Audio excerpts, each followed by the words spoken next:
কথা বলেন ঠিক না বে ঠিক? আবু জেহেলের যুগে যে জাতি ছিল এখনো সেই একই জাতি আছে, শুধুমাত্র কায়া পাল্টাইছে, কায়া পাল্টাইছে, কায়া পাল্টানো ছাড়া যা ছিল তাই আছে।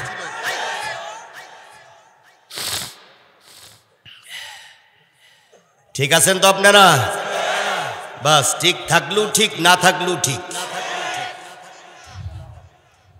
আমি জিহাদি নতুন আসিনি এলাকায়, যে হুজুর সম্পর্কে আমরা কিছুই জানতাম না, জেনে বুঝে নিয়ে আইছেন। আমার গতিতে আলোচনা চলবেই, সেটা আধা ঘন্টা হোক, সেটা 10 মিনিট হোক, সেটা 5 মিনিট হোক, সেটা মাত্র 1 মিনিট হোক, তবু বাঘের বাচ্চার মতন আলোচনা চলবে। কোন পাতি শিয়ালের মতন মাথা নত করে আলোচনা হবে না। আলোচনা একটাই যথেষ্ট।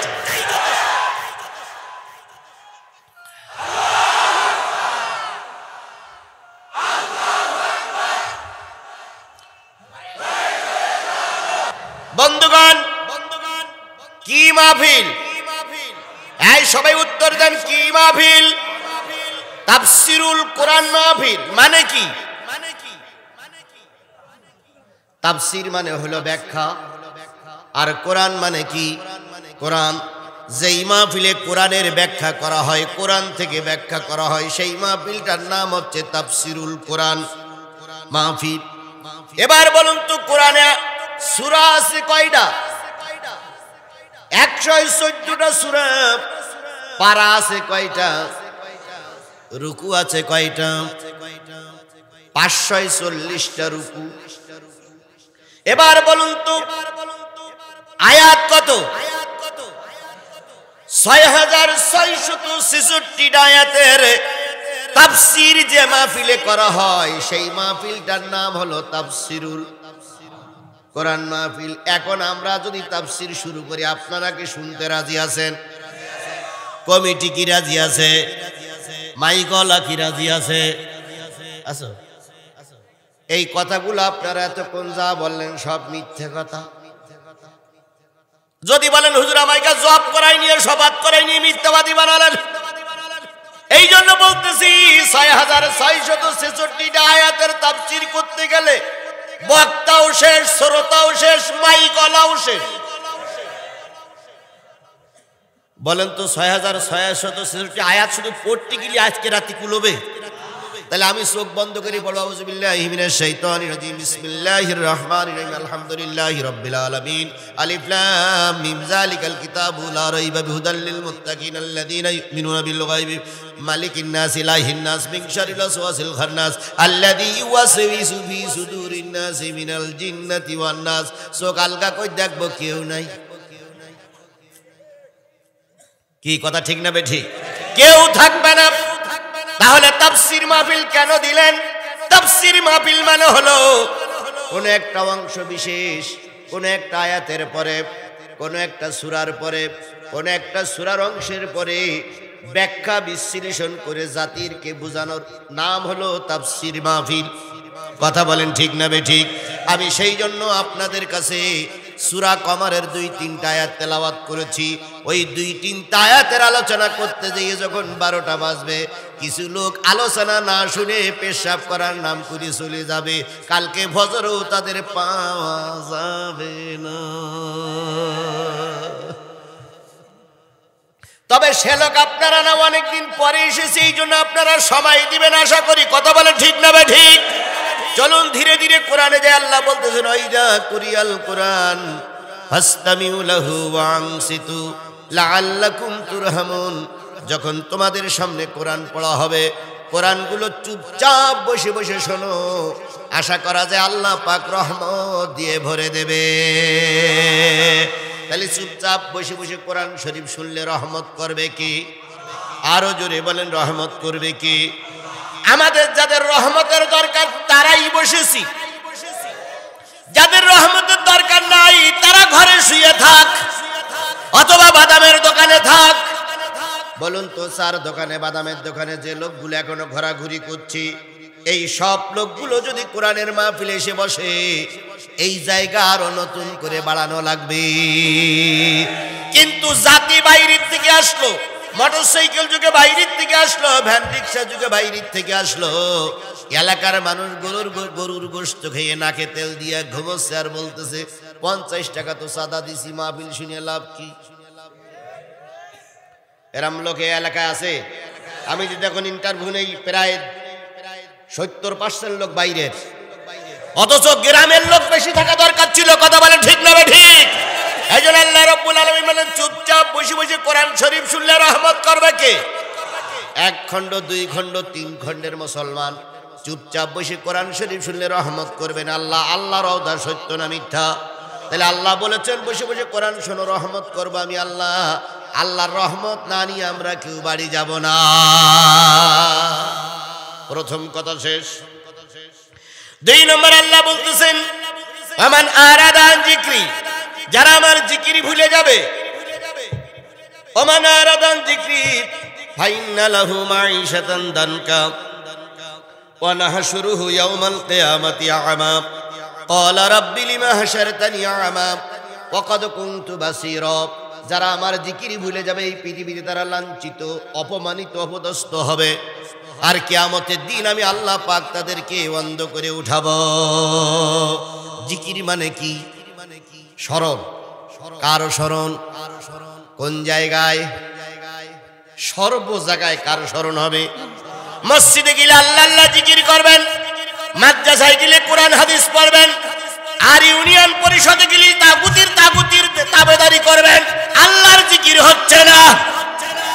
তাহলে মসজিদে যে আল্লাহ, মাদ্রাসায়ও মসজিদে যে আল্লাহ, মাদ্রাসায় যে আল্লাহ, ইউনিয়ন পরিষদে, থানায়, উপজেলা পরিষদে, তারপরে কি জাতীয় সংসদে, বঙ্গভবনে, এইটা যদি আমরা মেনে চলতাম জাতির কপালে এত দুর্দশা ঘটতো না। মুসলমান জাতীয় সংসদ তৈরি করা হলো। 300 আসনের ভিতরে হাতে গোনা 2 জন না 3 জন বাদে আর সবাই মুসলমান। অথচ ওই জাতীয় সংসদে একটা বারের জন্য এমপিদের মুখ থেকে কথা আসে না আল্লাহ আমারে ক্ষমতাই দিয়েছে আলহামদুলিল্লাহ। বরং বড় বড় মুফতিরা ওখানে যে ফতোয়া দেয়। বাংলাদেশের জাতীয় সংসদের সবচেয়ে বড় মুফতির নাম ছিল মমতাজ। এই মমতাজ সিয়াসত তার হাদিস পড়া মানুষ। কি হাদিস পড়া মানুষ। আবার উনি জাতীয় সংসদটা গানের আসরে পরিণত করেছিল। আল্লাহ বলল তুই আমারে ভুলে দিয়ে এখানে গান বাজনা শুরু করলি। আলেম ওলামাদের টাকা দিয়ে জাতীয় সংসদ চলে, এই মসজিদের ইমাম দিয়ে জাতীয় সংসদ চলে, এই মাওলানার টাকা দিয়ে জাতীয় সংসদ চলে। সেই জায়গায় গান বাজনা শুরু করলি, অপবিত্র করলি জাতীয় সংসদ। আমি আল্লাহ ক্ষমতা দিয়েছিলাম, আবার তোর ক্ষমতা ছিনাইয়া নিলাম।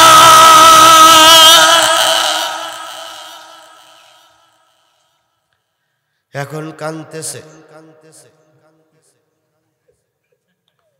এত কিছু করলাম তারপরে হইল না।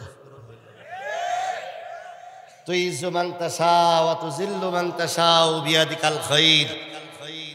শুধু প্রধানমন্ত্রীর কাছের লোক থাকলে হবে না, প্রধানমন্ত্রীর ডান হাত বাম হাতের লোক থাকলে হবে না। আল্লাহ যদি না দেয় তোমার প্রতীক থাকার পরও প্রতীক কোন দিক থেকে উড়ে যাবে ঠিক পাবা না। এই জন্য আমার জিকির যারা ভুলে যাবে এই পৃথিবীতে তারা লাঞ্ছিত, অপমানিত, অপদস্থ হবে। আর কিয়ামতের দিন আমি আল্লাহ পাক তারে অন্ধ করে উঠাবো। কি করে উঠাবে? ক্বালা রাব্বি লিমা হাশারতানি আ'মা। অন্ধ লোকগুলো বলবে আল্লাহ তুমি আমার অন্ধ করে উঠালে কেন? আমার তো 2টো চোখ ছিল। আল্লাহ বলবে তোর চোখ দিয়েছিলাম আর তোর সামনে দিয়েছিলাম কি? তোর সামনে দিয়েছিলাম কি?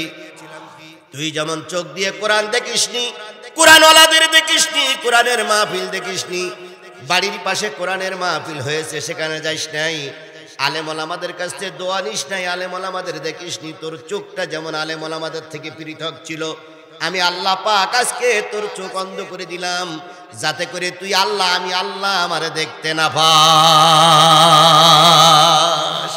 সেদিন জান্নাত দেখা যাবে না, জাহান্নাম দেখা যাবে না, শুধু কষ্ট আর কষ্ট।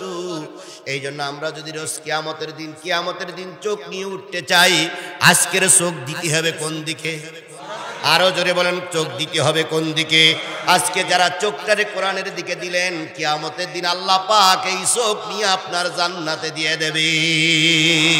এই জন্য চোখ নিয়ে জান্নাতে যেতে চাই আমরা সবাই। কথা বলেন ঠিক না বেঠিক? আল্লাহ আমাদের শেষ মোনাজাত পর্যন্ত কবুল করুক। সকলে বলেন আমিন। আরো জোরে বলেন আমিন, আরো জোরে। কোন সূরা তেলাওয়াত করেছি? আর দেরি করার দরকার নাই। 27 নম্বর পারার 54 নম্বর সূরা। নাম কি? সূরাতুল কমার। কমার শব্দের অর্থ কি? চাঁদ। চাঁদ। আল্লাহ রাব্বুল আলামিন কিয়ামতের সংবাদ কোরআন নাজিল করে দিয়ে বলতেছে যে বেশি বাড়াবাড়ি করো না, কিয়ামত কিন্তু খুব বেশি দূরে নয়। ইকতারাবাতিস সাআ ওয়ানশাক্কাল কমার। চন্দ্র দ্বিখণ্ডিত হয়ে গেছে, কিয়ামত নিকটবর্তী এসে গেছে। আচ্ছা, যখন বলি যে ভোট নিকটবর্তী এসে গেছে, কয়দিন বাকি থাকে? খুব বেশি দিন বাকি থাকে না, মনে হয়নি তাড়াতাড়ি এসে গেছে। ঢাকার থেকে এক ভাই বাড়ি আসতেছে, কয় হাটটার লোক। এখন স্ত্রী জিজ্ঞেস করছে কত দূর? ওই খুব নিকটে। তার মানে কি বোঝা গেল? উল্লাপাড়া পর্যন্ত আইছে, তাই না? এই জন্য আল্লাহ বলতেছে কিয়ামত নিকটবর্তী হয়ে গেছে, কারণ চন্দ্র দ্বিখণ্ডিত হয়ে গেছে। চন্দ্র দ্বিখণ্ডিত হয়ে গেছে, তার মানে কিয়ামত নিকটবর্তী হয়ে গেছে। এরপরে ওই আয়াতটা পড়ে যাচ্ছে, তাহলে কিয়ামত নিকটবর্তী হয়ে গেছে, চন্দ্র দ্বিখণ্ডিত হয়ে গেছে। এই দ্বারা আল্লাহ বুঝাচ্ছে, এই দ্বারা আল্লাহ বুঝাচ্ছে তোমরা আর দেরি করো না, তৈরি হও, কিয়ামত এসে গেছে। এই আয়াতটা নাযিল হলো মক্কায়। কোন জায়গায়? 55টি আয়াত, 3টি রুকু। মক্কায় অবতীর্ণ সূরা সমূহের ভিতরে অন্যতম সূরা। এই আয়াতটা বিশেষ একটা প্রেক্ষাপটে আল্লাহ নাজিল করেছিলেন। আল্লাহ রাসূল যখন মক্কায় নবুয়তের কাজ শুরু করলেন, তখন যারা পক্ষে ছিল তারা সব বিপক্ষে যেতে শুরু করলো। যে আবু লাহাব রাসূলের জন্মের কথা শুনে নিজের গোলাম উন্মুক্ত করে দিল। যে আবু লাহাব রাসূলের জন্মের কথা শুনে কয়েকটা উট জবাই করে মানুষের খাওয়ালো। যে আবু লাহাব এত আনন্দ করলো, যে আবু লাহাব খুব খুশি হয়ে রাসূলের 2 মেয়ের সঙ্গে আবু লাহাবের 2 ছেলের বিয়ে দিয়েছিল। নবুয়ত পাওয়ার আগ পর্যন্ত আবু লাহাব সঙ্গে করে নিতে আর বলতেন, ইনি আমার ভাতিজা, ইনি আমার ডবল বেই। মোহাম্মদ আমার ভাতিজা, আর মোহাম্মদ আমার কি বেই? ডবল বেই। কত আনন্দ, কত উৎফুল্ল, কত বক্তৃতা, কত মঞ্চে পরিচয় করাইয়া দেওয়া। যেই না আল্লাহর নবী কালেমা দাওয়াত দিলেন, সেই সর্বপ্রথম আবু লাহাবই শত্রু হলো। আজকেও দেখতে পাচ্ছি যতক্ষণ জিহাদি হক কথা না বলে, ততক্ষণ কত লোক জিহাদির চুমা খায়, জিহাদির গলায় গলায় জড়াই ধরে দোয়া নেয়, জিহাদির কাছে মোসাবা করে। যেই না হক কথা বলে, মোসাবা করা লোকটা শত্রু হয়ে যায়। সারা জীবন এক ঘরে লালিত পালিত হইল এক লোক, ঠিক নির্বাচনের 2 দিন আগে পোল্ট্রি খেল। এ যেন কুরবানির গরু। কুরবানির গরু লালন পালন করে এক লোক, আর কুরবানির হাটে তোলার পরে কিনে খায় আর এক লোক। কথা বলেন ঠিক না বেঠিক? সারা জীবন একদল করলাম, নির্বাচনের 2 দিন আগে পোল্ট্রি মেরে জেলখানার থেকে বেরিয়ে নতুন পদ নিয়ে আসলাম। এরা হলো জাতীয় মুনাফিক। এই জাতীয় মুনাফিকদের চিনে রাখতে হবে। কথা বলেন ঠিক না বেঠিক? এই জাতীয় মুনাফিকরা যতদিন এই পৃথিবীতে থাকবে, ততদিন ভালো লোকেরা অপমান হতেই থাকবে।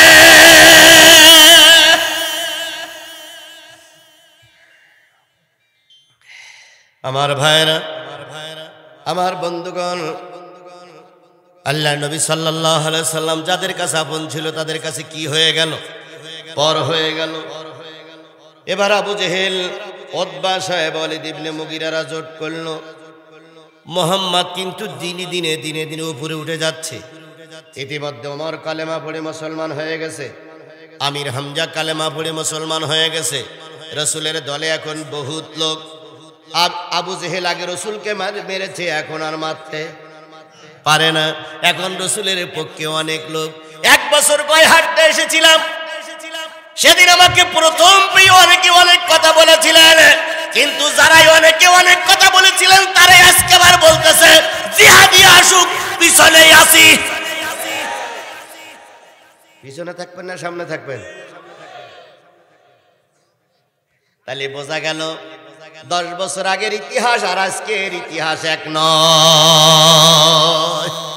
10 বছর আগে বগল দৌড়াইছিলেন, এখন বগল দৌড়ানোর সুযোগ নাই। নবী সাল্লাল্লাহু আলাইহি সাল্লামের হাত এখন বিরাট শক্তিশালী হয়ে গেছে। এখন নবীজি তাকবীর ধ্বনি দিলে পিছনে লোক পাওয়া যায়, সুবহানাল্লাহ। আবু জেহেল বাহিনী জাতীয় সংসদ ডাকলো, জাতীয় সংসদ থেকে বলতেছে মুহাম্মদকে যদি আরেকটু বাড়তি দেওয়া হয় তাহলে এই দেশ বলো কোরআনের দেশ হয়ে যাবে। তা কি করতে হবে? মোহাম্মদকে মারতে হবে। মোহাম্মদকে মারলে মোহাম্মদের দলে কিন্তু এখন বাগা বাগা নেতা, ওমরের মতন নেতা, হামজার মতন নেতা, আলীর মতন নেতা। চোখ তুলি আনতে গেলে কিন্তু চোখ দিয়ে আসা লাগবে। তাহলে চলে একটা আইন তৈরি করি, যারা ক্ষমতায় ওরা আইন তৈরি করে। কথা বলেন ঠিক না ঠিক? যে জাতীয় সংসদ আইন তৈরি হচ্ছে ওই জাতীয় সংসদটা আবু জেহেলের তৈরি করা সংসদ, ওখানে কেউ বিরোধীতে নেই। আজও অনেক জায়গায় দেখতেছি যারা ক্ষমতায় ওনারাই যারা, যারা বিরোধী ওনারাই তারা, যারা সরকার গঠন করেছে ওনারাই যারা, যারা কি বলে ট্রাক ইগল পাখিতে দাঁড়াইছে ওনারাই তারা, আবার জাতীয় পার্টির বিরোধী দল বানাইছে ওনারাও তারা, আবার মঞ্চে উঠে বলে খেলা হবে। কি হবে? ওরে ভাই রে, লজ্জা শরম থাকলে কথা তোর মুখ দিয়ে শুনতাম না। কারণ খেলা করতে গেলে তো দুইটা পক্ষ লাগে, কিন্তু এখন দেখতেছি খেলা যারা করতেছে তারাই, বিপক্ষে যারা তারা ওই এক পক্ষের লোক। বল ওনাদের হাতে, মাঠ ওনাদের হাতে, প্রাইজ ওনাদের হাতে, রেফারি ওনারা। তাহলে ওনারাই সব, যারে খুশি গোল দিচ্ছে, যারে খুশি হারাই দিচ্ছে। এখন ওনারাই যখন সব, তাহলে আর খেলা করেও যা না করেও তা। সিরাজগঞ্জের মাটিতে খেলা হবে ঢাকার যশোর, যশোরের মাটি আসেনি তো ঢাকার পার্টি এসে কই ও বিপক্ষে পার্টি কই কা আসেনি। তো বলতেছ তাহলে এখন কি করবো? কয় টিকিট কাটা, খেলা না করলে আমাদের খবর আছে। তাহলে এক কাজ করো, আমাদের যারা দেখতে আইছে এদের ভিতরতে আর আমাদের ভিতরতে দুটো গ্রুপ হই, গ্রুপ হই খেলা করি। তাও অন্তত পিঠ টু বাসু। এবার খেলা হয়ে গেছে, যে মোটেও গোল দিতে পারে না সে 16টা গোল দিচ্ছে ফাঁকা মাঠে। বিপক্ষে কেউ নেই, যারা আসার কথা ছিল তারা আসেনি, মাঠে নামেনি। তো খুব খুশি হয়ে বাড়ি গেছে। বাড়ি যেয়ে বলতেছে স্ত্রী, আমাকে তুমি চেনো না। তো বলছিস কেন, কি হয়েছে? 16 কান দিছি, 16 কান। যে বলতেছে কি গোল দিছো না গোল খাইছো? ওই না গোল দিছি। ভাই সারা জীবন তো তুমি গোল খাওয়া বটে, আজকে গোল দিলে ঘটনা কি? তোমার সঙ্গে যাদের খেলা করার কথা ছিল তারা কি দুর্বল? তখন বলতে না রে গিন্নি, যাদের সঙ্গে খেলা করার কথা ছিল তারা আসেনি। তো বলতেছে তাহলে 16 কান দিলে কেন? 160 কান দিতে পারবে। আজকে আমাদের দেশের অবস্থা হয়েছে তাই। কথা বলে ঠিক না ঠিক? মাঠে কোনো লোক নাই, একা একাই গোল গোল গোল। আমাকে না আমাদের নামতে দেন, আমাদের মাঠে খেলতে দেন, আমাদের মাঠে নামতে দেন, খেলতে দেন। দেখি আপনি কোন মায়ের দুধ খেয়েছেন আর আমি কোন মায়ের দুধ খেয়েছি। মেম্বারিতে দাঁড়িয়ে 3 বার ফেল করে, মেম্বারিতে 3 বার করে জামানত হারায়, তারাই এখন এমপি হয়ে গেছে। কথা বলেন ঠিক না ঠিক? আবু জেহেলের যুগে যে জাতি ছিল এখনো সেই একই জাতি আছে, শুধুমাত্র কায়া পাল্টাইছে, কায়া পাল্টাইছে, কায়া পাল্টানো ছাড়া যা ছিল তাই আছে।